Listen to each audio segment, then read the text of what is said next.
Hello and welcome to Volleyball State, a proud part of the I-80 Club. I'm Jeff Sheldon. I'm Lincoln O'Neill. It feels like it's been a while since we posted a regular episode because, hey, it's the summer. That's what July will do to you. But, Lincoln, can you smell that? Can you feel that? Maybe I should have said, can you sense that? Pick a sense. The We're season's getting right close. around the corner. A Yes. month from now, we're going to be getting ready for the season opener. Practice starts in like a week across the country. Big Ten Media Days is coming up in a week or so. It's going to be here before we know it. Yeah. So we better get ready for this season. Today we're going to start kind of a series of different previews we're going to do over the next course of the next month. Today we're going to look at other conferences. We're going to break down the favorites of the ACC, the Big 12, the SEC, and we'll kind of look at some other teams, maybe a conference or two outside of that too. But we'll look at the returning stars, the new additions, who's new faces, new places, coaching changes. And Uh, there's so much new this year. Like yeah. so many teams, when you look at the rosters, have question marks, have holes to fill. There's going to be new stars. The coaching changes we've covered for the last couple months. Like when I was preparing for this, I realized, oh my goodness, the story kind of across the country this year is transition. For sure, for sure. And plus, I think one of the most interesting stories this year, too, is the return of Vanderbilt volleyball. I think they had a program in the late 70s, early 80s. It went away, but it is back. The first Power Conference edition we've had in a while, too. And we actually talked with Vanderbilt coach Anders Nelson about how he's spent the last 2 years building a program from scratch to the point where they will kick off their first season in several decades this fall. So it's an exciting team. And if you're a Nebraska volleyball fan, you get a chance to watch them at a couple different venues this fall as well too. So it's a good interview. Stay tuned for that. You're going to fall in love with Anders' enthusiasm. You need energy and enthusiasm to start a program from scratch, especially in a conference as challenging as the SEC. And the one thing that comes through about Anders is he has that passion and that enthusiasm to try to build Vanderbilt volleyball from the ground up. Hey, helping us grow this show and build it up this year, we're so proud to partner with Alumni Hall. They're the ultimate Huskers shopping destination. They got two locations, one downtown in Lincoln at 11th and P, just blocks away from Pinnacle Bank Arena, where the ABCA First Serve is going to open the season in just over a month, and also down at South Point Pavilions. If you can fight your way through Lincoln's road construction, which is happening every 4 blocks, no matter what part of Sorry. town you're in right now, this Sorry. summer, you cannot go 4 blocks without hitting a detour. But if you can find your way to South Point Pavilions at 27th and Pine Lake, there's another great Alumni Hall location down there. And what we are going to do for you all is save listeners of our show 15% off your apparel right now at Alumni Hall. Everything, your merchandise, your drinkware, all you got to do is if you're shopping in store, you mention Volleyball State when you're making your purchase, or if you're shopping online at alumnihall.com, you can use the promo code Volleyball State with no spaces. And not only is it almost volleyball season, Lincoln, it's almost back to school, which means, shopping stuff for the kids. I'm doing it with my kids. You're looking for new clothes. I was at T-ball. I've been at T-ball all summer. And what I noticed there, because it's so hot, is everyone's got a water bottle, a water cup, drinkware, the moms, the dads, the kids, they've got drinkware branded with your favorite team at Alumni Hall. So check that out. And if you're shopping online, use the promo code Volleyball State when you're shopping at alumnihall.com. We're going to save you all season long thanks to the good folks at Alumni Hall. Yes. And to be speaking, if you're out here want to support our program too, we also do have another show on our Patreon platform. So this summer and spring, we've posted 5 bonus episodes for our Patreon subscribers, and you can become a show subscriber for just $5 a month. And if you join now, you get access to all of those archives as well too. So, and we're certainly going to have a lot more bonus content this fall. We do a little show called Volleyball Late. On our live post-game shows we're going to do for certain matches this fall. You also get access to the I-80 Club Discord, which is a really cool community where you interact with Jeff and I, and there's also other volleyball nuts that too. So you can ask questions, have conversations, talk more about volleyball, Nebraska volleyball, and NCAA volleyball as well too. So plus, you're supporting one of volleyball's few, if not only, independent podcasts. I mean, we don't work for a national organization or a conference. We just like following the sport of volleyball too. So we get to talk about things that you want to talk about. We've done a couple of our special episodes with guests where we take questions directly from our Discord and ask to our guests. Last couple weeks ago, we had Maggie Griffin, who is the founder and kind of CEO of Volleyball. BC Volleyball, Nebraska. BC Nebraska. I was Volleyball Nation. No, VC Nebraska. Thank you. Yeah. And we took direct questions from her, asking about what it's like to be a club coach, what it's like to have daughters growing up, and how to approach playing club volleyball too. So it was a really great program. Maggie was great to talk to. So that's available on our Patreon platform. That's right. And you can sign up for our Patreon for just $5 a month. Continue supporting the show at patreon.com/I80 Club. I know we've had a handful of new subscribers over the last couple of weeks. The brain trust at the I80 Club has told us that. And if you are a new subscriber to Volleyball State, go back and listen to that Maggie Griffin episode. It's one of my favorite things that we've done in the 2.5 years that we've had the show. Maggie's just so... she told the truth, I think, about a lot of things in volleyball, about the recruiting calendar, about what she shares with families when they're trying to make the decision about how serious they want volleyball to be in their lives. And, just kind of talked about how there's something for everyone and letting kids be kids while they still can. So I really loved that conversation with Maggie. You can go back in our archives and find that. You can also follow the show for free on social media. Check us out at just Volleyball Pod is where you can find us on Twitter, Blue Sky, and TikTok. You can find Lincoln individually at Lincoln_VB. Also pick up all of his stuff at Huskers Illustrated, Substack, and YouTube. Have you written up anything for Huskers Illustrated lately that the people should know about? We're doing a week-by-week positional previews. Opposite hitter was last week, and I believe this week is all about defensive specialists, libero, serving specialists. Also, last week I went to Nebraska's Dream Team camps. I saw a lot of 2028s and 2029 top recruit. I mean, it was like an all-star camp at the John Cook Arena. So I visited that and we got to watch some of the best players in those classes. It's so, I mean, I already feel old when I'm talking about the stars of college volleyball who were 20, 21, 22. When you get into like, hey, they hosted recruits from the class of 2028 and 2029, like, I don't know, like I just crumble into dust like that guy in Last Crusade. There were a class of 2030 people in that too. So it was the wheels of time keep slipping, and there's a couple of gut punches. Like, oh goodness. But 30, like, if you I would encourage you to go read Lincoln's story, because it tells you just how much talent and the level of talent that comes through that gym every summer. Nebraska recruited at a very high level near the end of the John Cook tenure, and I can't see it really slowing down at the start of the Danny Busboom Kelly tenure as well. Nebraska is going to continue to reel in top 2, 3, 5 recruiting classes, it seems like, and a lot of that work starts kind of right now, 2 years before you can even take a commitment from someone or offer them a scholarship. For sure. I mean, the talent in that gym rivaled in the national team development program things too. So please go check that out. Help support local journalism covering the Huskers. So let's get into our rotation. Rotation one, I think I kind of wanted to start off with some general storylines. I think nationally, we'll get into some conference previews too. But the one thing that we talked about all the movement going on too. But I think that, last year was high-level volleyball, and I think we saw that because we had a lot of fifth-year players. And now, for the most part, almost all of them are gone. So I think that if you take overall talent, it's going to be a half step back to what it has been over the last couple of years too, because you got people who are able to stretch their playing careers out to 4 or 5 years and hit another level of performance. Yeah, there's gonna be a lot of new faces in college volleyball this year. There's gonna be a lot of faces who are familiar to you, but they may be wearing different jerseys than you're used to seeing them, as the transfer portal continues to kind of reshape this sport.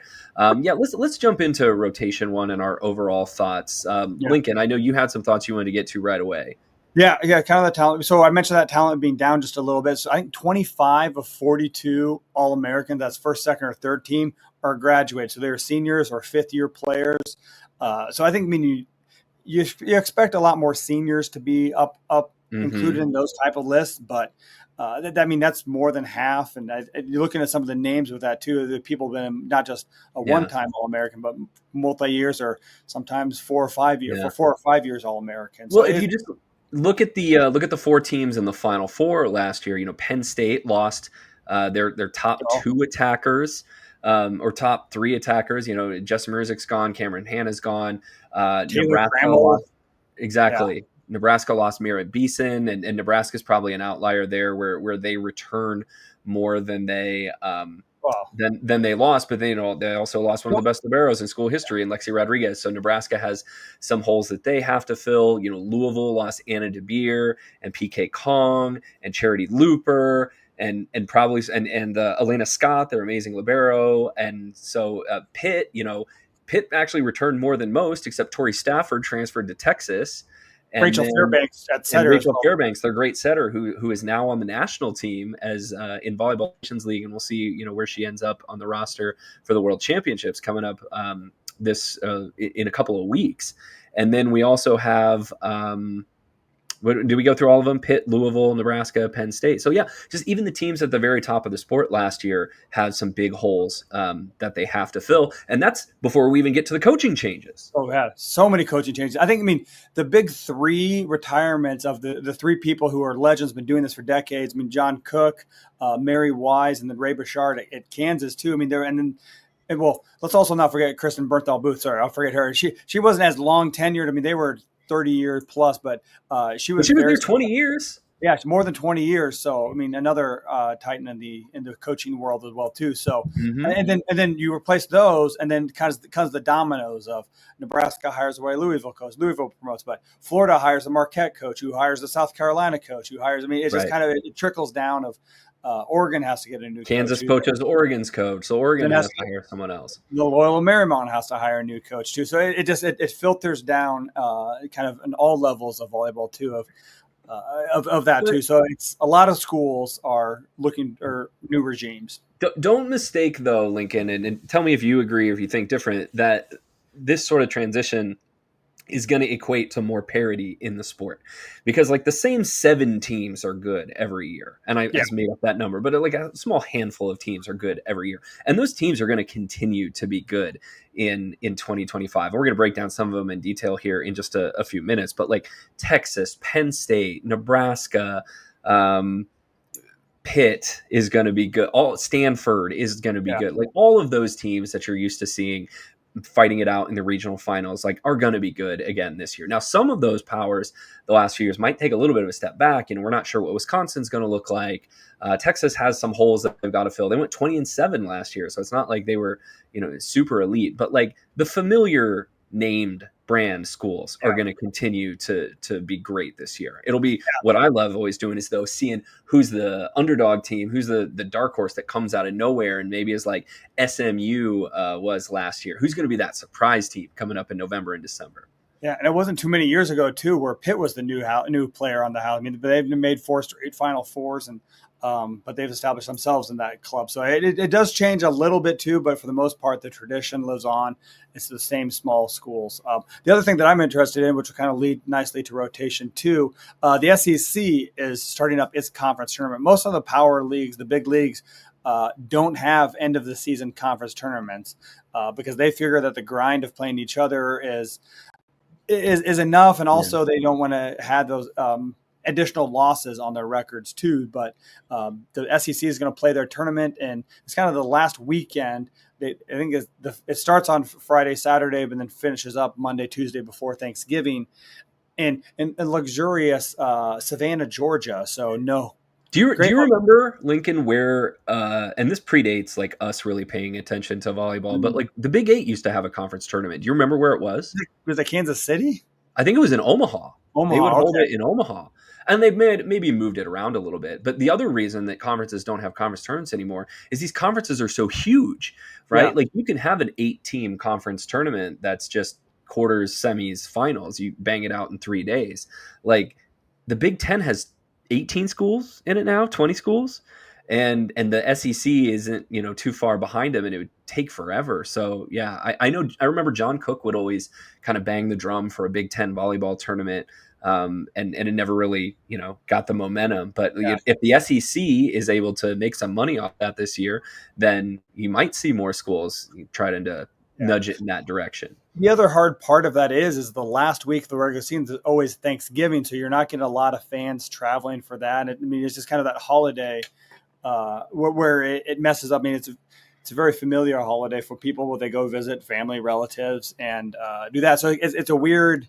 It's The a weird number time. of Thanksgiving dinners I had to cut short with my family so I could go cover a Nebraska Penn State match that started at 8 p.m. on a Friday after Thanksgiving, like it's more than two. I know that. Yeah, for sure. I think I went on a cut a short Thanksgiving dinner short so I could drive to Wisconsin to watch a match there too. So I think any other overall thoughts? Else we can move on to rotation two. No, I just want to. I don't know if we laid this out real clear at the beginning of the show to set everyone's expectations. We're going to do some conference previews today. We're not going to do the Big Ten. We wanted to save that for its own episode, so we will do that in a week or two when all of our traveling for this summer is done. But we want to do that. So this is SEC, ACC, Big 12. We're also not doing like a team by team breakdown of every single team in that league. That would take forever. I don't know how many people are interested in what like Texas Tech volleyball is going to be like this year. So we're really only looking at what we think are the top contenders in each of these leagues. For sure, yeah, and plus we're going to wait for the Big Ten because Big Ten volleyball media days are a week, so we'll get a chance to talk to the coaches and get more insight of that. But yeah, we're going to hit kind of the big three conferences as well too. So we are going to start rotation two with the SEC. I'll let you take the first one, Jeff. Yeah, and I think we've got some contenders listed out here in no particular order. What we're going to do is run through the top contenders for each of these leagues, and then because this is a podcast, we got to have a take, right? Each of us are going to give our picks for who we think are going to win the league in each of the leagues. We're going to start out talking about Texas in the SEC. I think Texas is really interesting. As we mentioned a little while ago, they were good, not great last year. They went 20-7 the year after they won the second of their two straight national championships. So they're going to take a step back eventually. 20-7 last year, lost to Creighton in the Sweet 16. But Texas, as you might expect, really kind of threw it on the table in the transfer portal. The biggest winner in the transfer portal in the offseason, 8 new players between their very good freshman class, who I do want to talk about too, and their transfers. They add Pittsburgh outside hitter Tori Stafford, who was a first-team All-American last year. She hit .358 as an outside hitter. I think we talked a little bit about this in our national title contender show that we did as a bonus episode a couple of months ago. So like Texas is going to have lots of firepower. They also credit to Jared Elliott for recognizing his back row play is really important too. Not only do they return their libero Emma Halter, they went out and got one of the best liberos in the country in the transfer portal. They got Ramsey Gary from Indiana to transfer there. So Texas is going to be stacked. I think we don't really know who the starters are going to be on the pins, but their back row is going to be good. They're going back to Ellis Swindle as the setter after Avery Carlson has transferred away. So no more setter drama. And they don't know who their second outside hitter is going to be, but they have 2 amazing freshmen coming in this fall who are going to challenge for that in Kari Spears, who I believe was the number 1 overall recruit, and then Abby Vanderwall, who's also like a top 10 recruit. So Texas is going to be spoiled for choice when it comes to their pin hitters. Yeah. I mean, the other question is who's going to play their opposite as well too. Nebraska's old friend Whitney Lonstein, I think, is vying for that spot. The Devin, help me out, Jeff. Kahahawai, excuse me, and apologies to Devin's family. Devin Kahahawai, who did get some playing time last year and had some bright spots, but has been in that program for a long time and just hasn't been able to nail down a starting spot. So you could see Texas go young and use one of those freshmen at opposite as well if they don't like what they're getting from some of their veterans. But they've got some players out there who can hang and bang. Yeah, I look at Texas kind of like I do Nebraska. Is they have some question marks, but it's not real. I don't think it's concerns. It's more like who's going to step up, grab those positions, and earn the playing time too. I think I wouldn't be surprised if they're one of the top 3 teams in the preseason AVCA poll when it comes out next month. But Texas is loaded. But you know who else is loaded? Kentucky. Kentucky went 23-8, 14-2. I mean, Kentucky also last year they do what they do and have a hard start to the season, and they're going to do the same thing this year too. I mean, 3 of their first 5 matches are against Nebraska, Penn State, and Pitt. So I mean, those are other teams that will be ranked in the top 10 to start the year. Mm-hmm. But they do have a secret weapon. I think they might have the best outside hitter duo in the nation, and Brooklyn DeLay, who was the SEC Player of the Year, and Eva Hudson, who transferred in from Purdue, who I think she had more than 4 kills per set, and is one more of the electric outside hitters in the Big Ten. So pairing them up will be quite exciting. However, the question is, who is going to be giving them the ball? They have a freshman, Cassie O'Brien, or redshirt sophomore Ava Safara, who hasn't recorded an assist in her Kentucky playing career. So a question mark of that. But when you have those two on the left pin, they can terminate. Just get it out in the general area, and they can terminate. Yeah, not only did Kentucky lose their setter, Emma Grome, who was one of the best setters in the SEC, they also lost one of the best liberos in the SEC in Eleanor Bevan. So, can they pass? Can they set? If they can even get, replacement level play there with DeLay and Hudson on the outside, they've got a really good middle blocker as well. Like, Craig Skinner's got talent. He's going to be aggressive from the service line. They served out a lot last year. Kentucky averaged almost 2 service errors a set. If you remember the Nebraska match last year, early in the season, they had 16, and that was the season opener, I believe, right? Yeah. Was ABC Nebraska? First Serve. That's right, ABC First Serve. Kentucky has got a lot of firepower. They're really well coached, and so they're going to be one of the best teams in the SEC. For sure. Next up on the list, we mentioned they have a coaching change, but Florida finished 23-8, 11-5 in the SEC. First let's give props to Mary Wise. Mary Wise, she 34 straight trips to the NCAA tournament, 987 wins. So she was an institution down there. But she has been replaced. But I think kind of the fallout from that. She retired. She was not let go. Let's be clear about that. Yes, she's no longer at the side. She retired. It was her choice to go. But I think the fallout from that too is Kenny Martin transferred to Penn State as well too. So that's kind of 2-time All-American. She's one of the best opposites, or probably the best opposite in the country. Well, Olivia Babcock might have something to say about that. Yeah. She's among the top 3, I'll say for sure. Transfer to Penn State. Also, because Mary Wise retired in February, it was late. They brought in several transfers, and they looked like they were set up for. I think I did a podcast interview where Florida was one of my Final Four picks based on all the talent they had brought in before Mary Wise retired into that. But one of that was Flor Marie Hernadia Colon from Miami was set to go to Florida. Stayed there the spring semester, said she was going to transfer again, verbally pledged to Kansas, and then ended up back in Miami. So they almost had her. Nebraska fans saw her in the tournament too. She was an electric hitter, but she will not be part of Florida as well too.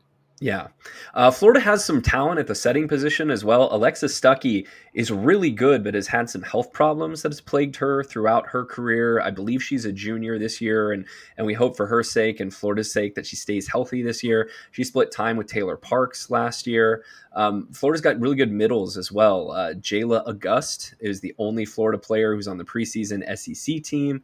And then a player named Kira Hudson is back, and she had an injury last year during her freshman season. So if Florida can stay healthy and if Florida can pass, they ought to be all right. The new head coach there is Ryan Tice. I believe his last name is pronounced Tice or Tice, Marquette's former coach. So he's got the unenviable task of replacing a legend down there in Gainesville in Mary Wise.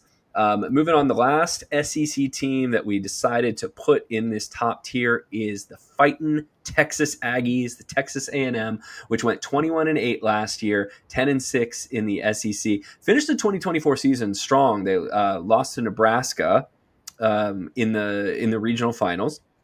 And then Jamie Morrison has been putting some things together in his. Actually, they didn't lose the Nebraska regional finals. Nebraska beat Wisconsin in the regional finals. Oh, yeah.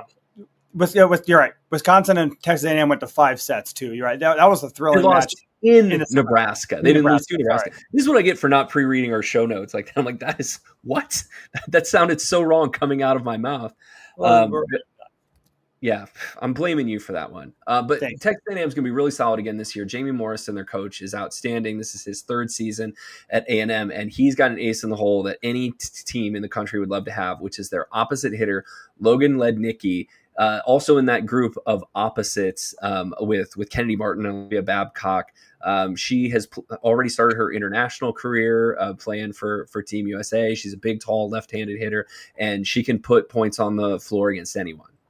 Yeah, and then, I mean, I think if Nebraska fans went to that, they saw Ifena Akpela, who was just an electric middle blocker too. She's just super athletic, and really just got her hands on a lot of balls, and also very aggressive at the net too. I mean, those two, like Nikki and Kasapala, they were fun to watch, regardless of your rooting interest. They were just athletes out there too. They're a very old team. They have 9 seniors on the roster. Wow. And including Maddie Walk, who was their setter, who really kind of built up as the season went along too. So they had the one big transfer that they added was Kendall Storrs from Baylor. She actually sat out, had a decent freshman season at Baylor, but sat out last year and joins the Aggie team, which is very experienced. And I think they're one of the more dangerous teams if they can continue their momentum. I mean, they had that big 5-set win against Texas Longhorns last year as well too. Mm-hmm. So they aren't afraid. They beat Texas. They took Wisconsin to 5 sets in the regional semifinals. So they're a dangerous team for sure, and I think have a lot of momentum. And Jamie Morrison is one of the better coaches in the conference. Absolutely. Picks time in the SEC. You want to go first? Yeah, I think Texas. Texas just has the talent. They have a lot of experience. Tori Stafford will be doing – it'll be fun to see her in a number 1 role. I mean, she's kind of played second fiddle, if you can do that, to Olivia Babcock at Pitt. So to get her be the focus of a program is going to be exciting. Mm-hmm. And when you have 2 liberos like Halter and Ramsey, Gary, defense wins a lot of matches too. So Texas has the talent, and they have – if pieces aren't working, they got other options on the bench. You know, one thing we didn't mention that I can't believe we forgot to mention about Texas is this is also their first year without Eric Sullivan as the top assistant coach there. And, Jared Elliott runs that program, but Eric Sullivan was also an institution. Of course, now he's the Team USA coach and is with the U.S. in the Volleyball Nations League and then the World Championships coming up next month. So they did have a little bit of a turnover in their coaching staff. My pick to win the SEC is going to be the Kentucky Wildcats. I think that pairing up Eva Hudson and Brooklyn DeLay gives them one of the best outside hitter combos in the country. Craig Skinner is a really good coach. They're going to figure out the setting. And Kentucky plays a really tough schedule. So their record might take some bumps and bruises at the beginning of the season. That's what happens to Kentucky every year. And then in November, they're going to go on a 15-match winning streak, and they're going to be one of the hottest teams in the country going into the tournament. So I'm going to say Kentucky gets over it and takes home the SEC crown. All right. We figured this would be as good a spot as any, since we're talking SEC, to talk about the new kids on the block in the SEC, the Vanderbilt Commodores. Head coach Anders Nelson was hired a couple of years ago to start building that program and got a big runway 2 years before they played a competitive match. Anders was on the national championship coaching staff at Kentucky when Craig Skinner's crew won that title a couple of years ago, and he was very kind enough to sit down and kind of take us through that volleyball journey. How do you get a program from zero to out on the court being competitive in the SEC? And we really enjoyed the time that he spent with us. All right, we are joined by Vanderbilt coach Anders Nelson, who previously was at Kentucky for 11 years and also comes from the Ball State Munciana coaching factory as well too. I want to bring Coach on. A lot of our listeners are Nebraska fans. They'll get a chance to watch. You're not playing Nebraska. They'll get a chance to watch you open your season in Lincoln against Kansas on Saturday, August 23rd. And then also you're playing also part of the Broadway block party. You'll play Illinois there in early weeks of the season. So, Coach, thanks for joining us. We're glad to have you on and learn more about Vanderbilt. Yeah, thank you guys for having me. I love talking about our program, love talking about the crazy thing we've gotten to do over the last couple of years, and also love all the work that you guys do. So thank you for what you do, and yeah, honored to be here. You bet. Thanks for having us on. Hey, Vanderbilt is now they're the second to last. I mean, they were the only 2 schools that didn't have volleyball, but now Oklahoma State's now kind of in their own Power Four school, I guess. Power Four conference school. Yes. So you mentioned there has been a wild couple of years. You were hired after the 2022 season to build a program. I mean, when you get hired for that, where do you start? I mean, it's a blank slate. Where do you kind of start to build this program? Yeah, that was a really unique time, obviously, when I got here, and I wasn't working with anybody. Nobody else was here. There was no athletes here. There was no staff here. So it was just kind of me in the office. That didn't last very long, thankfully. Started with hiring a staff, and I'm super thankful that Vanderbilt allowed me to hire a staff right away. I asked that question in the interview process, like, how quickly are you going to let us, build the team around me? And it was right away. So that was really the first thing. I think the second thing was prioritizing and figuring out what is most important today. What is most important for us to have success down the road? And I learned a lot, man. It was hard, and I'm not a patient person at all. It's something I'm still working on. So it's been like a 2-year experiment on patience. It's prioritization though was really tough. And I think the first thing I wanted to do was establish our vision and start spreading the word, because I knew it would help with recruiting. I knew it would help with fan base. I knew it would help with just our brand in general. So those things I've been pretty obsessive about for the last 2 years, and it started right away. Is there a playbook that you follow? I mean, not many coaches are asked to kind of spin up a power conference program from scratch. Who did you sort of look to for guidance on even the steps to take and what order to take them in? Yeah, no, there's not a playbook. And that was one of the things that was definitely challenging in the beginning, but also kind of assuring, because I was like, well, nobody can tell me I'm doing it wrong because nobody knows what they're supposed to do in this situation. So it did give me a little bit of confidence and ability to be creative. But I've had a ton of help, obviously. And I started by calling coaches that had been in similar situations. So I called Duke and Clemson softball coaches. They started programs within the last 10 years now. And they both made it to super regionals or the College World Series. So I knew, like, okay, whatever you've done obviously worked. And I had learned through the interview process that our administration had actually talked to them about, what's the right timeline to do this in, how many recruiting classes need to be there before they start, those sort of questions. So those were really unique conversations. And, I don't always have a lot of parallels with coaches from softball, but in this situation, it was like, I have more parallels with you than anybody else right now. So it was really unique. And some of their answers were the exact same, which was cool for me to grab there. I also called Fred Chow at Old Dominion. He had started a program there. But we quickly kind of realized our situations were very different. He had much less time, much fewer resources. And then COVID hit right when he started. So, but there weren't really a lot of people to trust and reach out to and, who understood what I was doing on a day-to-day basis. I'll also say Vanderbilt hired me an executive coach that I meet with weekly. I actually just met with him earlier today, and he doesn't know anything about volleyball, but he knows a lot about everything else. And, he just kept pushing me like, you're the CEO of a startup company, and here's how I think CEOs of startup companies should think. So I'm just like forever grateful for him for just putting my mind in the right space to go and work.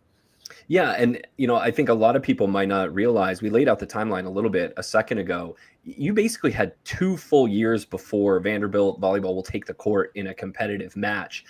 Is that about the right time? Do you wish you had more time? Do you wish that actually this had gone faster? Or what have you learned kind of about that maybe you can pass along to the next coach that's going to call you up and be like, oh my gosh, how do I do this? Yeah. The one who lives in Oklahoma State. That's such a great question. And I feel like I didn't ever wish a day away, and I'm still not wishing a day away because, there's a lot to do. There's a lot to do. And, nobody here they haven't hosted a ticketed volleyball match ever on Vanderbilt's campus. So that's where a lot of my attention has moved now and, to our schedule and creating a good fan environment. I don't think any shorter would have been good for our roster either. So at the same time, I really don't. I think it was about the right time. And if we went longer, man, I don't know if I would have survived. And also it's like, you can only plan for so long before you just got to throw it out there and see what sticks. Yeah. I'm a planner, but I got sick of it. I'm ready to go. Yeah. You mentioned a little bit, you built the roster, you built a coaching staff, kind of built the, what are some things that surprise you? Like, oh, I have to do this too. I mean, what goes into the process as starting up a program? Yeah. So many things in terms of, like we have a group that meets, just to create the environment and host a match. And like, I start those meetings now with like a little volleyball 101. And I just like last time we went over the positions of volleyball, like I have to teach that because there hasn't been volleyball here. They're just not, familiar with the sport at all. And That just wouldn't happen if we were in basketball. You know what I'm saying? Like something like that. So I've had to teach positions. I taught what a pass versus a dig was. The meeting 2 times ago, I taught what a kill was. So like things like that, just making them aware. And I've become more of a teacher of volleyball than I expected to be. And I love that. So it's super fun. But yeah, the number of times we've hosted lunch and learns or volleyball 101s or, Q&As and things like that. I think I didn't quite realize coming from a place like Lexington where, Kentucky volleyball is such a huge part of that university and that town it was just things I didn't expect to do, but it's been fun. It's been really fun. And yes, I've gotten out the sugar packets and tried to do rotations and things like that too.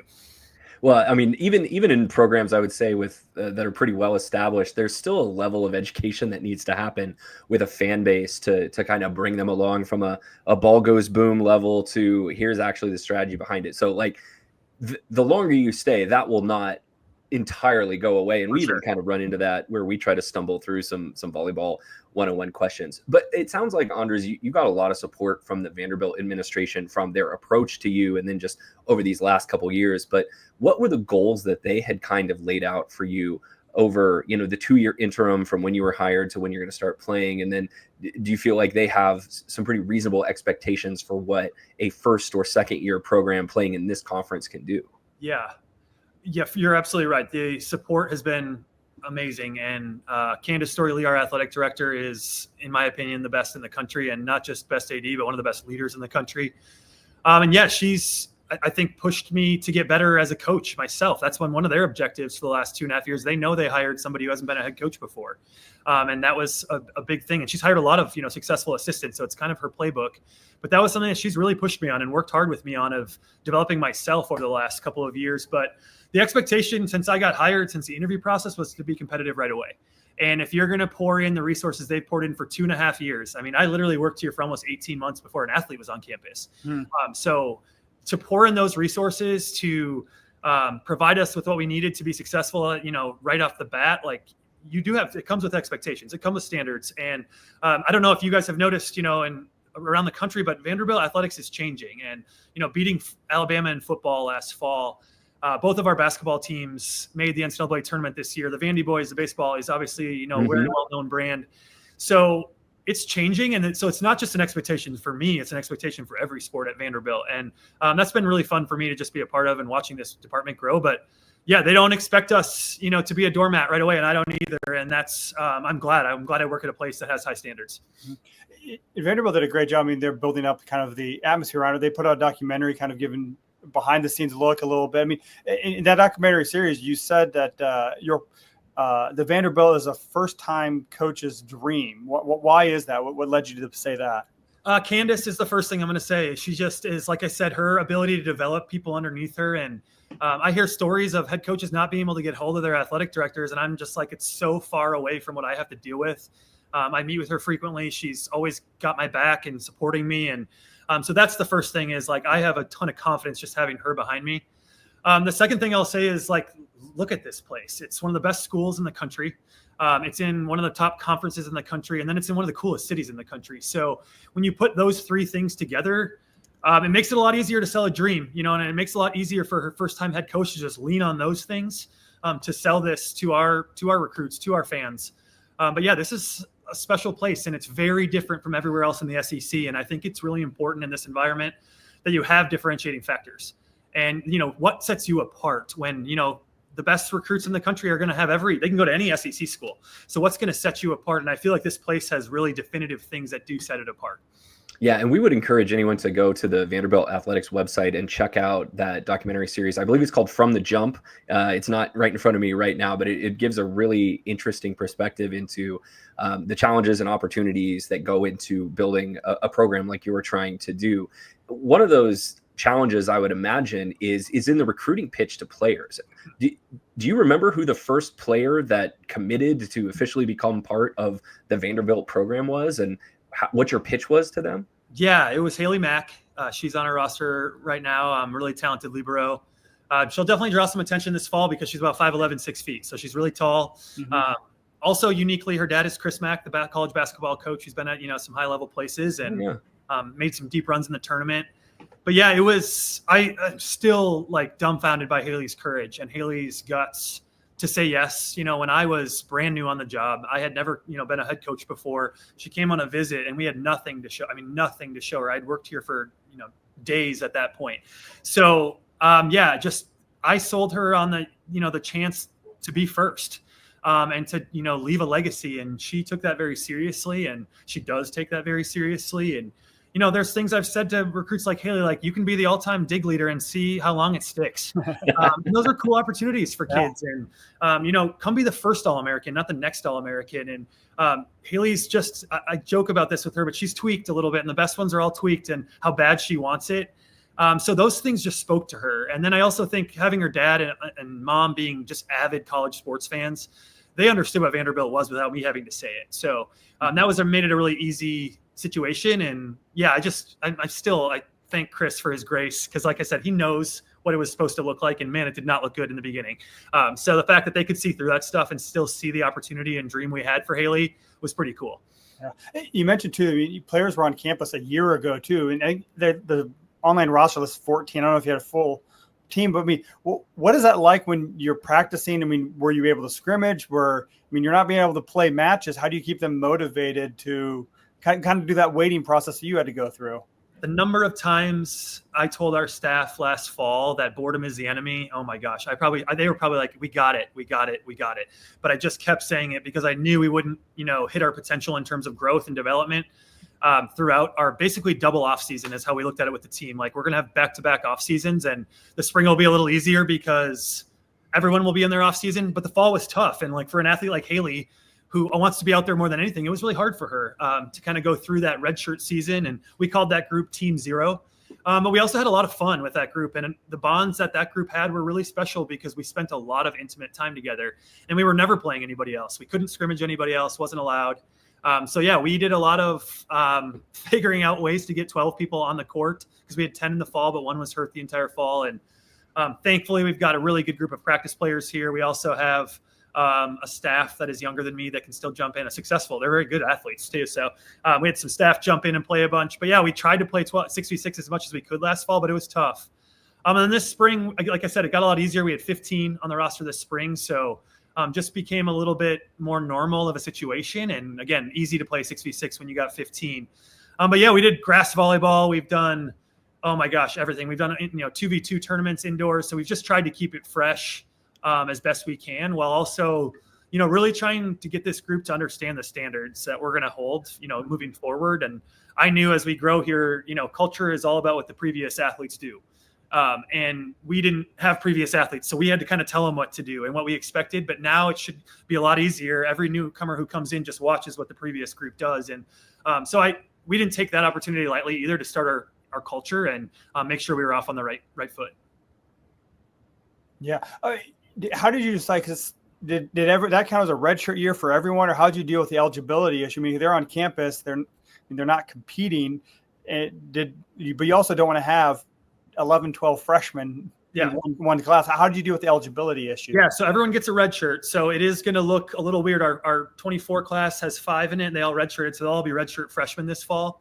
And then our 25 class has 6 athletes in it. So that's 11 right there that would technically all be freshmen. But we're very much planning on redshirting some of those 25s this year to push them down the line a little bit, just to separate those classes.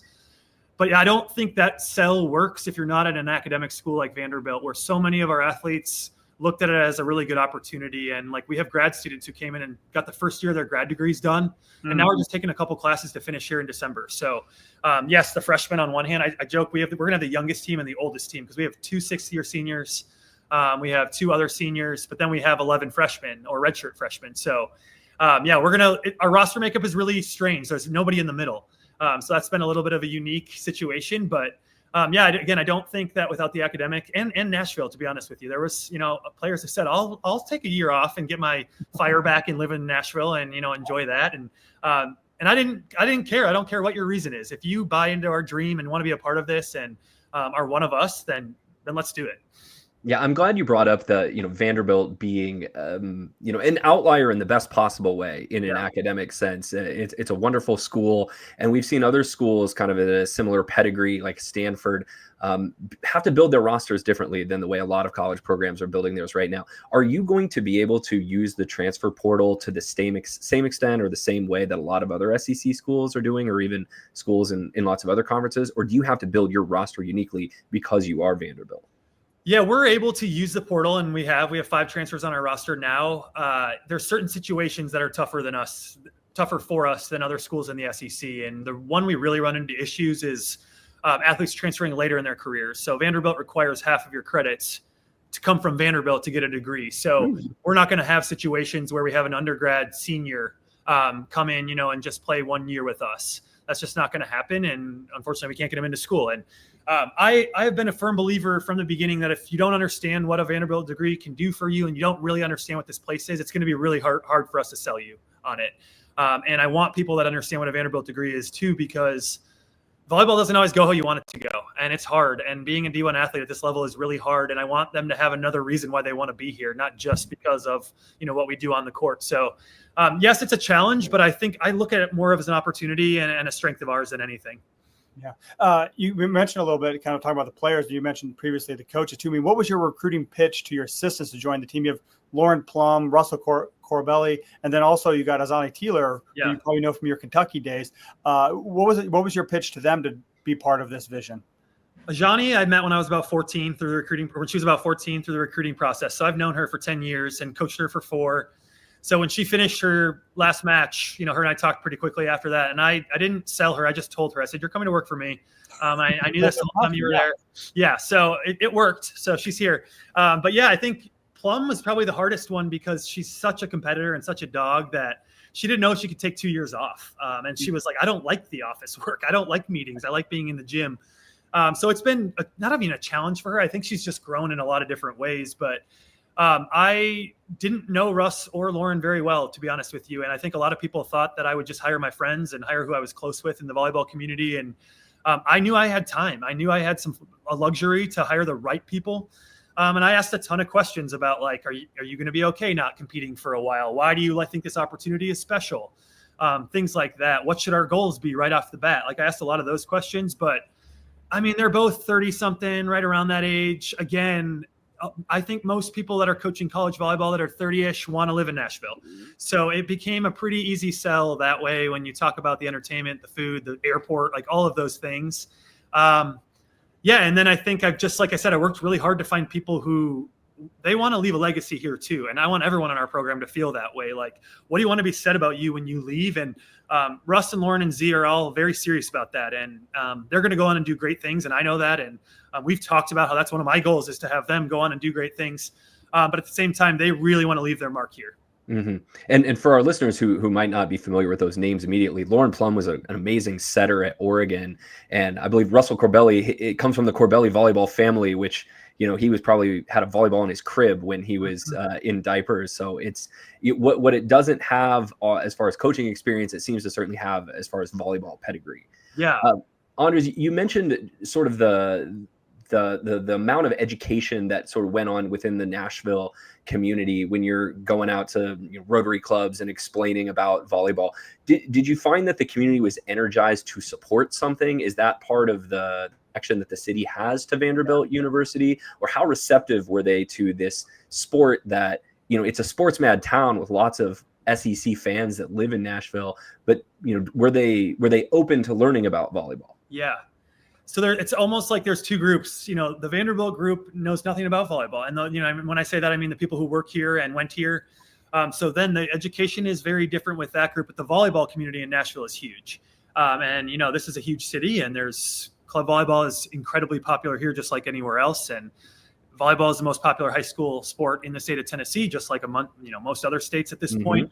So it's been really fun for that community that maybe doesn't have Vanderbilt ties, but they're volleyball junkies. And they are like, the Broadway Block Party is the perfect example. I'm getting texts, and I didn't really, it wasn't me who did this, but like, thank you for bringing high level volleyball to Nashville. And I'm like, it's not me, but okay, I'll take credit. But yeah, those people are just so excited. And unfortunately, or fortunately, however you can look at it, but our SEC schedule worked out where we play at Kentucky, at Florida, at Texas. So kind of the three, normal big dogs. We're on the road for all three of those this year, but those teams, people are really, really excited for them to roll through Nashville. And we have great volleyball here with Lipscomb plays great volleyball, but they just don't have the same opportunities to bring in those, except for this fall when they're bringing in Nebraska. But they just don't have those opportunities like we do to just bring in, high level opponent after high level opponent. And I think that's what's been super fun to see. And then I think we started our spring slate with a match at Brentwood High School against Tennessee.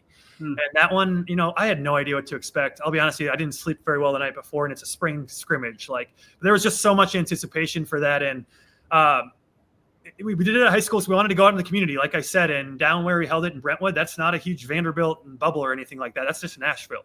So we went down there, and, we showed up to the match, whatever, hour and a half, 2 hours before, and there's already people lined up. And then I get texts, after the match of so many people that couldn't get in because we reached capacity. And that's a pretty cool moment when you realize, oh, the community really, really is excited for this and has a thirst for this. So it was cool. It ended up being better than I could have expected. And I'm just really grateful that Eve, took me up on it to do it at a high school like that. Yeah. Was that your first call to the SEC offices, was to be like, hey, why are you sending us in year one to Texas and Texas A&M? Yeah, first matches too. Our very first SEC matches at Texas.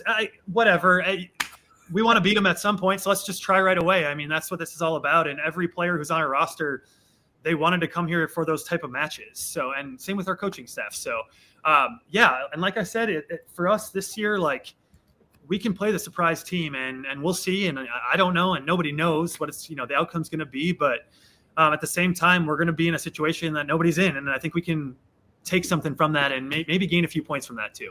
Yeah. The other match you mentioned there, you play October 31st, you play at Kentucky, place you're very familiar. I mean, are you emotionally preparing yourself for that already too? Yeah, that one's going to be a fun one for me, obviously. And the good part about it is it's not about me. So when we get to it, it won't be about me, but of course it's on my mind. And Craig Skinner and I are still very, very close friends. We talk and text all the time. And I still am just so grateful for him to helping me get to where I am today. So, and the staff there obviously is really close. I mean, I was there for 11 years. So it's you put down roots in a place like that. I will say, since they've renovated right after I left, which sucked, they renovated. I purposely have not gotten back since it's opened. And I've tried to do that because I want the first time I see the new memorial to be that first match we're there. But yeah, it'll be fun. I got family coming, of course, because they want to see the Lexington community that we built. So it'll be a good time. And yeah, I'm kind of glad we're doing it at Kentucky the first year. Why not? I remember my first trip to Memorial Gym in Lexington. It's a venerable, maybe is the politest way to say it, facility, or was at the time. I was kind of worried that a ceiling tile was going to fall down on me, but I've loved my trips to Lexington. I've really enjoyed my trips to Nashville. It's a great place to be a young person full of fun, I would say. Yeah. You guys are coming for the Broadway Block Party, right? I don't know. Maybe Lincoln is. Lincoln, you going to Nashville? That's my plan. I got to get my travel request approved, so I hope there. Yeah, you better. It's Labor Day weekend in Nashville. There's nothing better. And better to do. Yeah, we're gonna announce it, but it was supposed to be match one, but that kind of shifted because we got invited to the first serve, which is so cool. And I'm thankful that we got invited to that. Jamie Gordon at the AVCA was very big on us having first serve at the first serve, and he's already told me whatever the flip is, I got to pick serve because he wants us to serve first in that match, which I think is pretty cool. Yeah. But yeah, prior to that, match one was this thing that we're building, and we're still calling it match one, but that'll be on the Friday night of Labor Day weekend. We're going to play Belmont here at Vanderbilt and have a big surprise for that match that'll be released in the next couple of weeks. But I'm horrible at keeping secrets, so I'll just give the hint. It won't be in a football stadium, but I'll give the hint that we did rip off Nebraska a little bit. Whoa. Yeah. Ooh. Yes. So keep an eye out for that. But yeah, that match should be a lot of fun, that match one on that Friday night. And then, like I said, the Broadway Block Party, to get to see an SEC Big Ten Challenge, 3 matches for 1 ticket. It's like a volleyball nerd's dream. So yeah, I'm excited about that. So if any Nebraska fans that are going down that can't get tickets to Lipscomb, go over to Belmont and watch this. Watch them play Belmont and check this out. So. I've warned the Nashville community that's going to be red that weekend. They know. Yeah. You mentioned there too. I don't know if it's teams, these programs were looking to get you there, kind of the notoriety of this first serve. I mean, what was your logic in putting together that non-conference schedule too? I mean, you're a brand new team with no experience, don't really know. I mean, how did you kind of go about putting that puzzle together? Yeah, That was tough. And I didn't do a ton of scheduling with Kentucky. Craig kind of took that on. And I don't know if you've noticed, but Craig's scheduling mantra is just hard. Yeah. As hard as you can. So I wasn't going to do that exactly. He likes to play the NCAA tournament twice, it seems. Once at the start of the year and once at the end of the year. The Final Four. It's like he wants to predict the Final Four by playing them first. But yeah, so I knew we couldn't do that. And I didn't want to do that. But I think what I tried to do with our schedule, and again, I had a lot of time to work on it, but was just get a range of opponents of, we did want some top teams to see where we're at. And I don't want to walk into the Texas match and not having played a top team. So that's why, you'll see some of those schools on our slate, like Minnesota and things like that, because we want to see somebody tough, really tough before then. And, but I'm really big on staying local too. And I want to build the volleyball community here in Nashville. So Western Kentucky is only an hour away. That was a no brainer. And we're going to hopefully, we are playing them next year as well. And that's hopefully a very common thing. Belmont, Lipscomb, same thing. I really want this to be, Nashville's team, and I want Nashville to keep getting excited for volleyball. So it's kind of easy to schedule here too. There's so many schools within a really short distance. And then, the last part would be, the ACC Challenge. They shipped us out to Cal, which was great because we have a player from the Bay Area. And then I was like, well, we're out there. Let's go play, a match in Southern California because we got a couple players from there. So that was just kind of how I went about it. But yeah, I'm pretty pumped of how it came about. And I feel like it is a really good balance of, some high power teams, but also some high RPI teams. And then, some local teams that I want to create that bond with. We're finishing up here with Vanderbilt volleyball coach Anders Nelson. Coach, we've seen a number of programs, probably more now than maybe ever, who have taken these off-season foreign trips. And I believe you all got to go to Japan recently. How did you decide that was going to be an asset for what you were trying to build? And what did you notice that the results from that have been? In the interview process, Trace Wilgus, my sport administrator, he actually recommended it. And he said, what do you think about this? And I hadn't thought of it at that point. So I'm grateful for that. And studying abroad is a very common experience for Vanderbilt students. So that was something that it is prioritized here. That's for sure. How we decided on going to Japan, I secretly wanted to go there, but I actually let our first class of commits decide. I gave them 3 options and I said, you guys can pick. And they picked Japan, thankfully, unanimously. So that was cool. And yeah, it was incredible. And we had one night together as a team before that trip. We went up and played Purdue at the Indy Ignite facility for our last spring match, and we spent the night afterwards so we could watch Ajani play because she's playing for the Indy Ignite for half the year. So that was the only night we had spent together up till this point. So all of a sudden it's 6 nights before we go, 10 nights in Japan. I'm thinking right before we go, and are we going to kill each other? Maybe.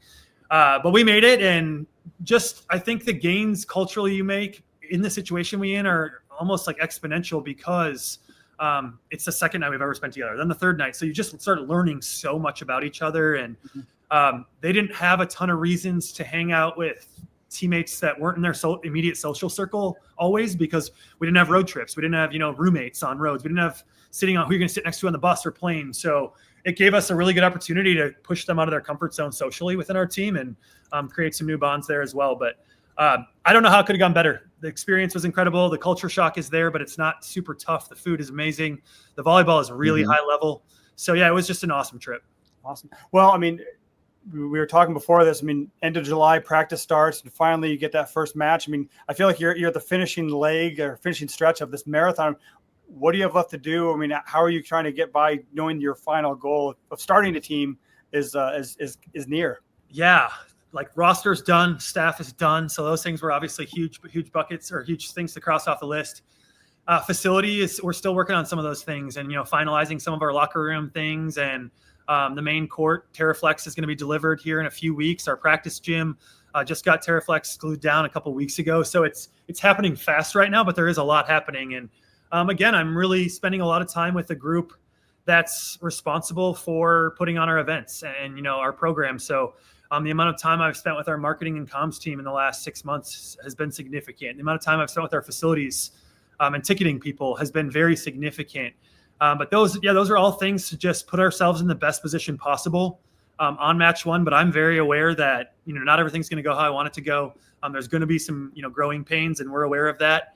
But yeah, everything's about that first match, and it's hard because, I'm so invested in team one and making sure that we're good there. But at the same time, I'm recruiting 2027s right now. And I'm having conversations with 16-year-olds, when I'm not doing that. So you're having to compartmentalize a lot. And that's been a huge challenge in this job period. But yeah, it's busy, but it's really good busy right now of just the final touches.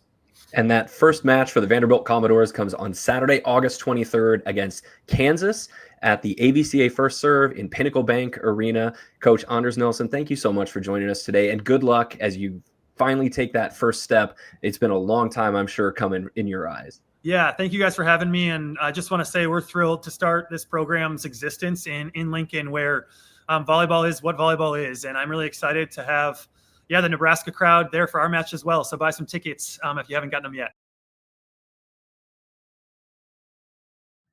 And thanks again to Anders Nelson for spending some time with us. Again, Nebraska fans can watch them. They'll be in Lincoln at the First Serve Showcase, and they'll also be part of the Broadway Street Block Party in Nashville that Nebraska is playing as well too. So watch them. They're doing some cool things. I think they're playing one of their first matches outdoors, kind of on the lawn on the Vanderbilt campus. Yeah, they're playing on picture a college campus and the quad, right? The stereotypical quad. They're going to play a match there, which I think is going to look really cool. Yeah, that'll be a fun thing. So if you don't get tickets to Nebraska's match that Friday night in Nashville, go check that out. It's well worth your time and excitement. So that wraps up. Let's move on to rotation number 4 and talk about some ACC. We'll start off with the champions, the Pittsburgh Panthers. We've already talked about this a little bit, but they went 33-2, 19-1. And I mean, they were upset. They lost in the national semifinals to fellow ACC member Louisville, and I think it was a big surprise to a lot of people because they looked unstoppable most of the year too. They did lose to SMU during the course of the year, but they were a juggernaut and just had every position, had high efficiency, big attackers. But now they're going to look slightly different too. I mean, we mentioned they lost their setter Rachel Fairbanks, lost Tori Stafford, transferred. They also some other key pieces. Valeria Vasquez Gomez is gone. And just some other key pieces. Kat Flood was a very valuable culture piece as well. They lost their libero too. I think she graduated also. Yeah. So I mean, they lose a lot of pieces, but they still have Olivia Babcock, and I think that'll put them in a lot of discussions to be a conference contender, if not national contender. So she's going to have to carry even more of the load too. I mean, she was their main focal piece of their offense last year, playing 6 rotations at opposite. So she will continue to do so this year. And they set her from like anywhere too. Like she'll hit the pipe out of the middle back. She'll hit the D ball out of the right back. Like I think it's been a little while since maybe it hasn't, but like a major college player averaging, man, somebody's going to prove me wrong immediately when I say this, but like Babcock could average 5 kills a set this year. That's the point. If not more, yeah. And like Kennedy Martin would approach those numbers, but like if that's who Pittsburgh, they could send her the ball like 5 more times a set. She's going to put one of those away and have, make another run at National Player of the Year. But the thing about Pitt too is their middle is really, really strong. Bree Kelly and Ryla Jones return as starting in the middle. They're one of the top middle blocker duos in the country. So that's Pitt's strengths. The concerns with Pitt, right, they have to replace Rachel Fairbanks at setter. They brought in Brooke Mosher, the transfer from Illinois. We talked about this a couple months ago in our national title contenders preview. Illinois was not exactly like hitting the world on fire when Brooke Mosher was the setter there. They hit 230 as a team last year. So, Dan Fisher's rolling the dice a little bit, trying a new player at setter. And then also they brought in another transfer to shore up the back row. The libero Emery Dupes comes from Florida State, where she was okay, not great. And she was injured 2 years ago. So, there's a local product that could get some time in Pitt's back row to show what she can do too. Mallory Meyer, a former Lincoln East Spartan, is going to challenge for some playing time there. So kind of as we mentioned at the top of the show, Pitt's another one of those teams with a couple of dynamic pieces coming back, but then some holes that they got to figure out how to fill too. For sure. Yeah. Next up on the docket, we have Louisville. The Cardinals. Nebraska fans became a lot more familiar with them during the offseason for whatever reason, but they go 30-6, 17-3 in Danny Busby Kelly's final season with the Cardinals. Now Dan Meskey, also a familiar name to Nebraska fans. He takes over, moves 1 seat over. And I think that was the other impressive part about that transition is there was no transfer exits too. I mean, PK Kong, who we mentioned earlier, she did transfer to UCLA, but I think she was a grad transfer. She was already she was leaving if Danny even came back there too. So they lost a few key pieces to graduation as well too. I think they also got one of the better top 5 transfers in the country. Chloe Chacoin, another former Purdue Boilermaker, is there too. I think she could slide very nicely into that Anna DeBeer. We've seen them kind of really have success with that undersized, super athletic outside hitter. I mean, Chacoin's like 5'9", but can jump out of the gym. Yeah. I mean, you saw the Anna DeBeer model, Claire Chassé fit that mode, that position as well too. So they do a good job with undersized outside hitters. So the question though is who's going to be that second outside hitter.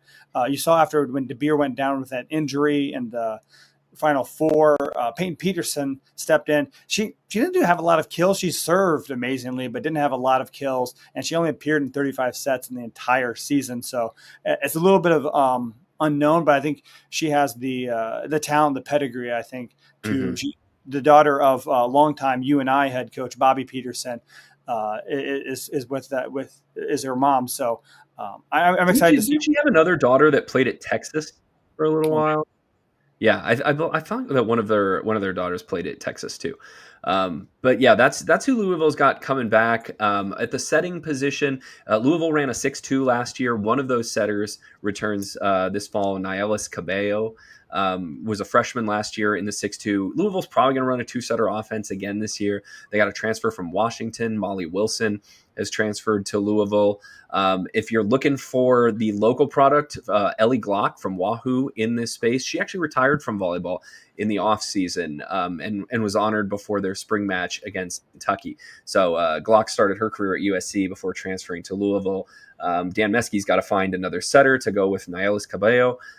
Molly Wilson looks like it's going to be the player there, but if it's not, if 6'2" is not working, you can switch that into a 5'1" and see what can get your hitters in a better position. I'm interested to see, honestly, Lincoln, how many schools will change up systems kind of in the middle of the year, whether by injury or by just effectiveness. Want to check that out and keep an eye on that kind of throughout the season. Yeah, they have that too. And what we mentioned, I mean, Ellie Glock is retired. She's going to PA school. She's doing quite fine. She graduated with honors from Louisville too, so she's doing quite well. Also, want to mention, congratulations. They have a lot of great hitters too. I mean, Kara Kress and was it Reese Robbins, two very good hitters that were very key to the Louisville's run to the national title game. They're also back. A school that their record doesn't indicate that they had a quiet year last year, but I don't remember talking about them a ton, was Stanford. And you're wondering, why are you talking about Stanford right here? Yes, Stanford is in the ACC, as ridiculous as that continues to be. The Cardinal went 28-5 last season overall, 17-3 in the ACC. So they were tied for second along with Louisville, just behind Pitt in, now that I recall it, a conference race that went down to the very end of the regular season. Stanford's going to be fine on the pins. They've got great outside hitters coming back in Elia Rubin and Ipar Kurt, who were their starters last year. Stanford had great offense last year. They hit 314, which was one of the best marks in the country. But their outstanding setter, Cami Miner, has graduated and is now moving on to her professional career. I forget which Italian team she signed with, but like one of the good ones, one of the top teams in the best league in the world, Cami Miner's going to play for. And so Stanford's got to figure out who's going to set. Vero Volley is who she's with. Okay, Cami Miner's going to play in Italy, and I still think maybe has a shot at being on the USA team in 2028 for the Olympics. But relevant to Stanford and Kevin Hambly, he's got to figure out who's going to set for him this fall. And that's going to be either sophomore Taylor Yu or a freshman named Logan Parks. He's got to figure out who's going to send the ball around the farm. Jordan Harvey also is going to be on the opposite position for Stanford. So Stanford's got really good pin talent. I imagine they're going to be fine in the back row because they usually are. They got to figure out who's going to be their distributor. Yeah, the two things, I mean, I don't know, that Stanford always struggles with statistically, but like Kevin Hambly may not care at this point too, is service errors. I mean, they had a 1-to-2 ace to service error ratio, but they're bombs away. They're more than fine living with a number of errors if it results in getting other teams out of system. And if they get an ace here and there, all the more better. But they can live with errors too. So, but they sometimes can pile up, and in a tightly contested match, that can make the difference. Also, their block was a little suspect last year too. I mean, they only averaged 2.32 blocks per set. And that is after now they lost Sammy Francis, who played with the Love Omaha for a short bit. And she was the only player with more than one block per set for the Cardinal last year. So they got talent. They got Lizzie Andrews in the middle, but it's who are they going to focus on the block too, or rely on the back row defense as well too? Mm-hmm. So that is Stanford. The last team we're going to talk about here is SMU. I think probably the surprise team of the 2024 season. They are following a very familiar pattern for building their roster. They went 25-8 last year, 16-4, but probably a little bit disappointing showing in the NCAA tournament. They lost in the second round. Yeah, they also didn't make the regional semifinals, which they were a seeded team. So one of only a couple of seeded teams to not make the regional semifinals. So disappointing finish, but I think they had a great season too. So, but a lot of those transfers graduated too. So they went back to the transfer portal and they out with the old, in with the new, right? Loaded up. Opposite Malaya Jones from Colorado State, Jaden Livings from USC is an outside hitter, her former teammate, Favor Anwanu, also from USC. Avery Carlson from Texas moved up I-35, now hanging out in Dallas too. No, wait, Dallas, sorry. Yeah, Dallas. Sorry. Yeah. Oh, man, all the SMU fans are going to come to me in the mentions. TCU's in Fort Worth, SMU's in Dallas. Yeah, I-35 east and west. You got to keep them straight. Don't meet in the middle of that frying pan. Madison Shear from Auburn, and then Jordan Schilling, who is the best libero in the Big South Conference at High Point, joins them too. So they are loaded up. But the problem with that much talent and that kind of roster turnover is you got a very short runway to figure out how it all works together. A lot of those players were in for the spring semester, so they get a little bit of a lift there, but some transfer, you can bring in all the talent you want, but if it doesn't fit together and the chemistry is not there, it can be a struggle at times. Yeah, that's true. I'm really honestly interested to see how Avery Carlson plays. This is going to be her third team in as many years, going from Baylor to Texas, now to SMU. Just see how she adjusts to that. But Sam Erger's a good coach, knows what she's doing in the transfer portal, and they're gonna scare the heck out of some teams again this year. Let's make some picks. Since I'm going first, I'm going to go chalk. I'm going to take Pitt. I just think they've got too much firepower. And yes, they lost Tori Stafford, but Olivia Babcock's an X factor, which to me says that they are going to finish at the top of the ACC. I'm picking the Pitt Panthers. I'm going Louisville back. I'm going with our good friend Dan Meske. I think that you see a little bit of boost after a coaching change too. I mean, not that Danny Busman Kelly was holding them back, but I think just reinvigorated. It's a chance to look at everything again through a different lens. And I like what Niles Caballo was able to do, and they return a lot. Chloe Chacoin, I think she was kind of played second fiddle to Eva Hudson. She was going to want to. She can carry an offense as well too. So we'll hopefully working with Meske will unlock some things there. And they got a lot of talent. So we'll go with the Cardinals to win the ACC. There we go. All right, the final conference that we are going to get to on today's show in Rotation 5 is the Big 12 Conference. And if there's any conference where you're confused as to who is in it, as much as you are the ACC, that would be the Big 12. I was looking at the Big 12 standings in preparation for this. I was like, I forgot the Big 12. I forgot BYU was in the Big 12. I forgot Central Florida was in the Big 12. Cincinnati, they on your card, Cincinnati? Cincinnati is in the Big 12. I don't mention them, or at least they're not in my group of contenders for the Big 12 volleyball championship. But let's run through them right now. I'm going to start with those Cougars in Provo. BYU was 19-10 last year, which to me is a little bit of a step down from what I'm used to seeing from BYU, who I feel like you can just pencil in for like 24, 25 wins every single season. They went 12-6 in the league. So why do we have them mentioned here when I think they finished third or fourth in the Big 12 last year? The Big 12 is a conference that the front runners last year lost a ton. This is a conference that turned over a ton of talent, and BYU is the one team that brings the most back. A lot of their quality returns from last year. They returned both their starting outside hitters, including all Big 12 outside hitter Claire Little Chambers. I believe she got married in the offseason, which is not uncommon at BYU. Has a new last name last year, but the stat line was incredibly impressive. 3.9 kills a set last year.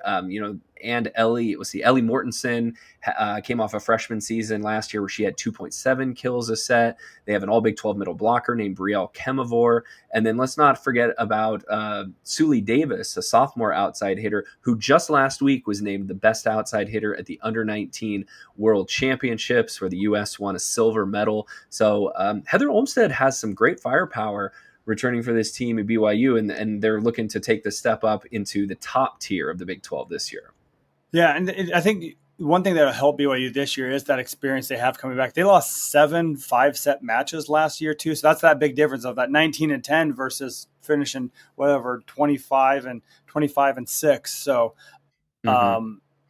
forgot to mention as well, their setter is back this year, who had one of the best freshman seasons as a setter in school history. Alex Bauer is back to run that team as a sophomore. So, I mean, find the hole in BYU right now. I can't. Yeah, I mean, hopefully they take that side up. Next one that we will talk about is the Baylor Bears too. I mean, Baylor finished 23-8, 14-4 in the Big Ten, but they also lost a lot. Elise McGee was their leading attacker. She's gone to graduation. She's also Jackie Barrett Frazier also graduated too, and they were hit. If you're named Allie for Baylor last year, you're now playing for a different team. Allie Check is an opposite hitter who now plays for Nebraska, and Allie Andrews is now a middle blocker for the Wisconsin Badgers. So that's 4 of their top players right there. Who do they have coming back? Kendall Murphy returns, and they also hit the transfer portal pretty hard. They got a middle blocker transfer from Syracuse and MJ McCurdy from Texas State. So you didn't even try? You didn't even want to try to say her name? Anastasia. And I tripped over this when I was typing it up. Nikolnikova. Anastasia Nikolnikova from Syracuse is a middle blocker who's now playing at Baylor. And we're not sure who's going to set for Baylor. Yeah, I know my strengths and weaknesses as well. Names is a weakness. Let's move on to Arizona State. Arizona State was one of the surprises in the country last year. They won the Big 12, going 17-1 last season. They went 30-3 overall, and it looked like they were going to come to Lincoln for the regionals, but they lost in the second round of the NCAA tournament to Texas A&M, who we talked about a little while ago. Arizona State was very senior heavy last year, which means they've had Sun Devils have a lot of roster turnover. One of our kind of favorites for coach of the year last year was Arizona State coach J.J. Van Niel, and he's got a rebuilding year on his hands. They lost Jelly Sear, who is their top attacker. They lost Shania Cromartie, Savannah Colhady, Claire Jeter. Those are the top 4 attackers in Tempe last year, and they're all gone. They did bring in 2 transfers from Oregon, who had a lot of transfers out in this offseason. The middle blocker, Colby Neal, and the opposite, Noemi Glover. They brought in a middle from Kansas as well, named Zoe Burgess. And their setter this year could also be a transfer. They had Sydney Henry transfer in from University of Missouri, Kansas City. So a lot of new faces in the Valley of the Sun, but J.J. Van Niel knows how to put a roster together, and we look again for Arizona State to be one of the top teams in the Big 12. Yeah, they do. Billy Miller is the returning one, and they also have a very daunting start to their schedule. They have the State Farm Showcase in Pittsburgh. They'll play Pitt and Penn State, which again that'll be 2 top 10 teams, if not top 5 teams. So good luck with that. Try to defend that surprise and stay in that top tier of the Big 12 too. But maybe they'll be tested in the non-conference and be ready to roll for the league schedule too. Also, fun fact: they got 2 Nebraskans on their roster. Estella Zadiska. Zadiska. Zadiskas. The Zadiskas, the daughter of the football player from the 90s. And Faith Frame from Papillion La Vista. There are also 2 Nebraskans on their roster, too. So they're enjoying Is she Dr. Rob's daughter, or is she like a niece? A niece? I don't know. There's a lot of Zadiskas out there. Dr. Rob, if you're listening to our podcast, we mean no disrespect. Please don't come after us. We just didn't know. But Arizona State, is going to be one of the top teams in the Big 12. Also, our friends at Kansas, who we saw come to Lincoln in the spring and play in a spring exhibition, 25-5 last year, 15-3 in the Big 12. So they finished second in the league a year ago.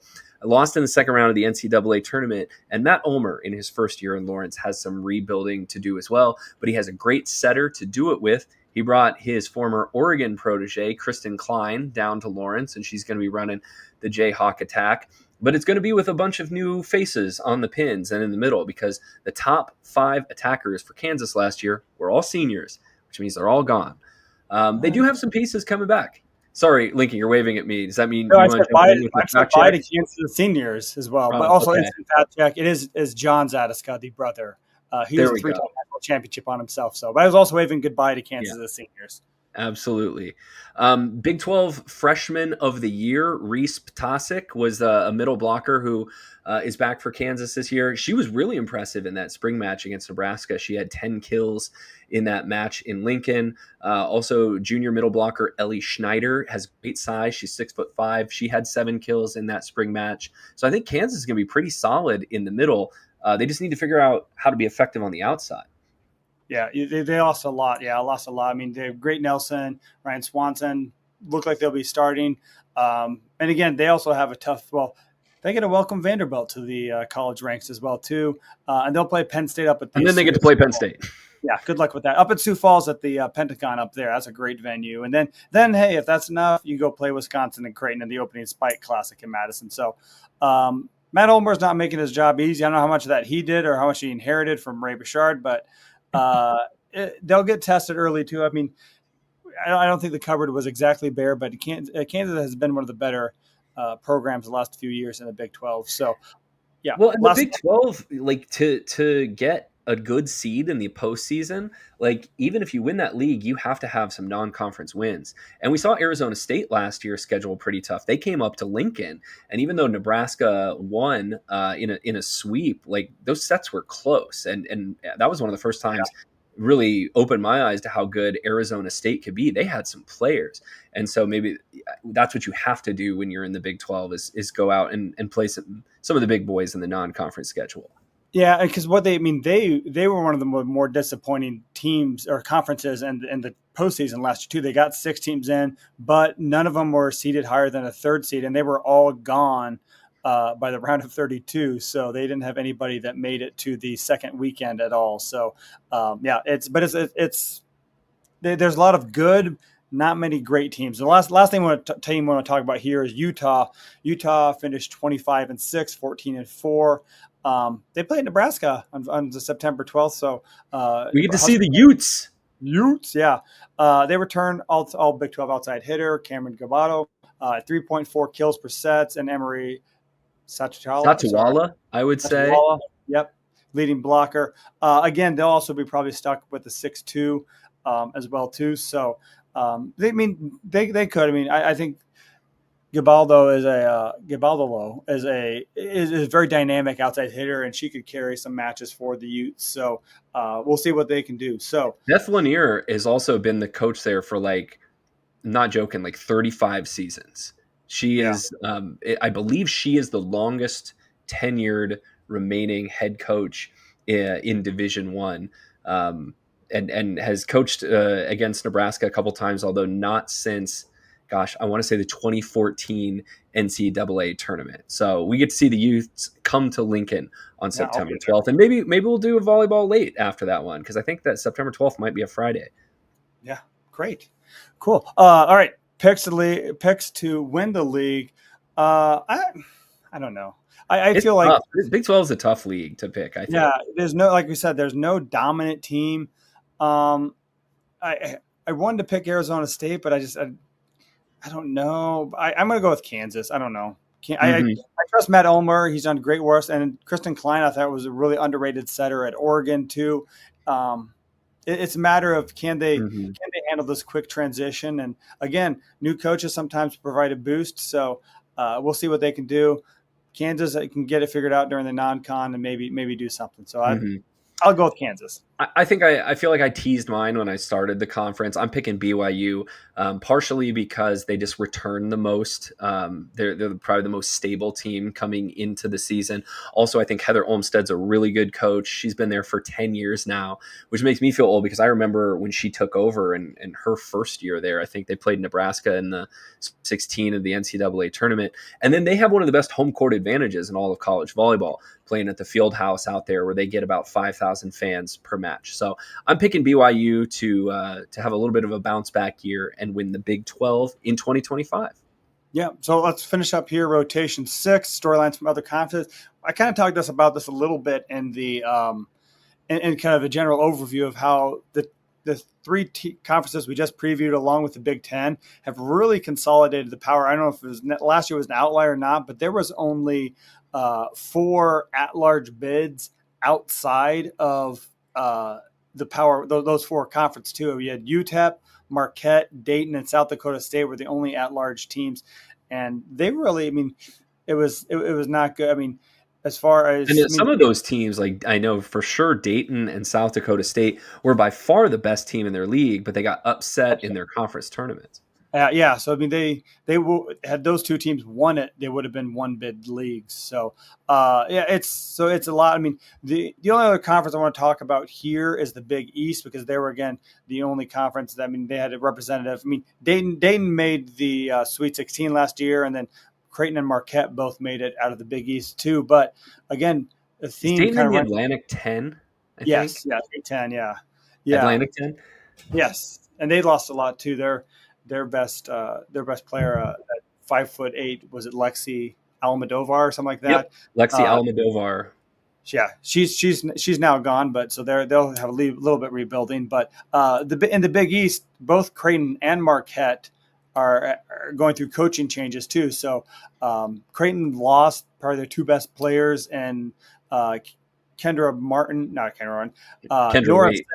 Wade. Yes, Ava Martin. She's back. I think she'll be the focal point of the Blue Jays offense too.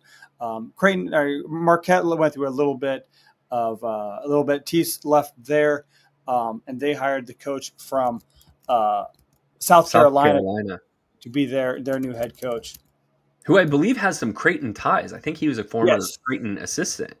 Yes, he was there. He was assistant at Creighton. So he will, Tom Mendoza.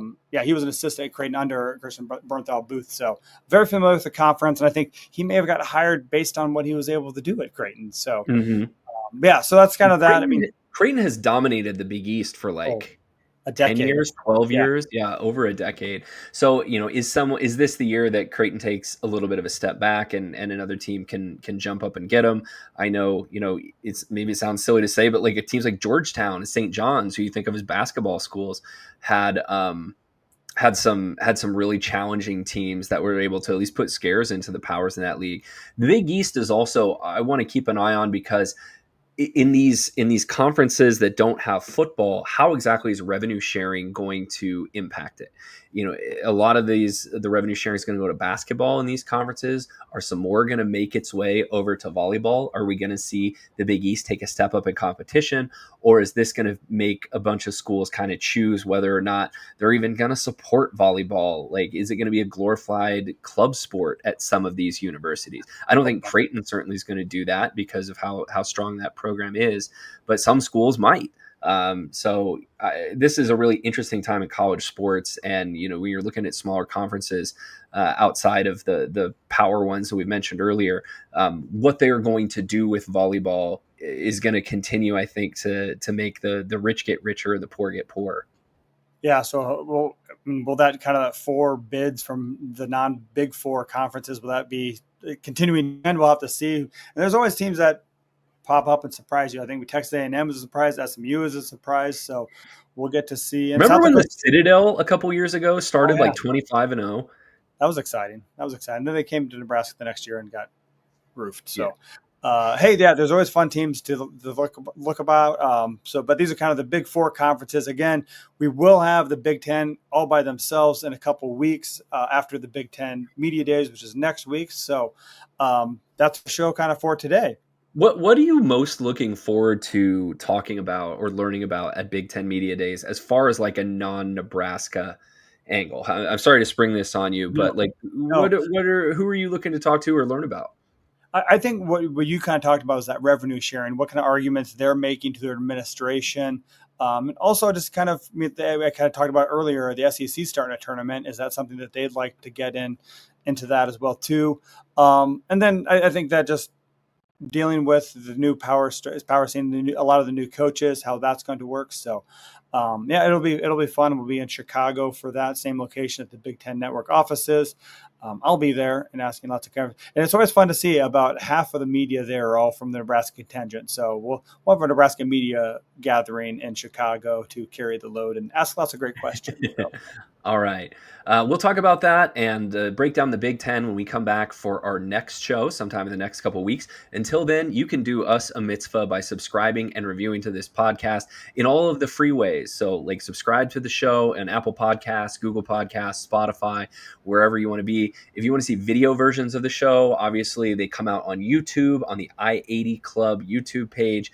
And if you would like to support the show with your hard-earned dollars, we would say thank you and be very grateful if you subscribe for just $5 a month at patreon.com/I80 Club. You're going to get bonus content like live post-match recaps, volleyball late, our newsletters, the Discord Q&As, and we're even going to find some time to do some bonus content during the season. We're going to be so busy, like we will all forsake our families and real jobs to talk more about volleyball. And that's coming soon. I mean, we're only a couple of weeks away from, less than a month away from probably getting back into our weekly schedule too. So now's a great time to sign up for that and get access to that. And you get it ad free as well too if you hate listening to commercials. So yeah, that's coming up. Follow us you can find us on Twitter at Volleyball Pod, Blue Sky as well. Email us at volleyballstate@gmail.com. You can find Jeff on Twitter at @ByJeffSheldon. Me, Lincoln_VB. That's our show for today. So thanks for listening and keep living in the Volleyball State.